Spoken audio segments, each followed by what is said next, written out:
എടാ നമ്മുടെ ഇന്ദു. എന്താടാ, എന്തു പറ്റി? വാസു, ഞാൻ എന്താ കണ്ടെന്നറിയോ? നമ്മുടെ ഇന്ദുന്റെ എന്താടാ? നമ്മുടെ ഇന്ദു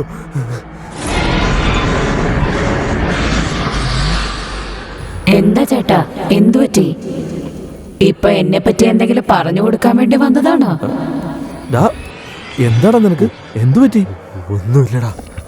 സാരില്ല, പറഞ്ഞു. ഒന്നുമില്ല.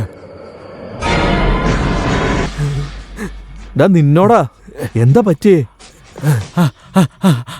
വാസു, നമ്മുടെ ഇന്ദു ഉണ്ടല്ലോ. എടാ വാ അടക്കടാ. ഇന്ദു ഇവിടെ തന്നെയാണോ ഉള്ളത്? ഞാൻ പറയുന്നത് കേക്ക്. ഇപ്പൊ ഒന്ന് പറയാൻ. എടാ ഞാൻ എന്താ പറഞ്ഞ, നീ എന്താ പറഞ്ഞോണ്ടിരിക്കുന്ന? നമ്മള് ഞാൻ പറഞ്ഞതല്ലേ, ഇനി വീണ്ടും പറയണോ? എടോ ഒന്നുമില്ലടാ, അവൻ എന്താ പറഞ്ഞ അത് തന്നെ.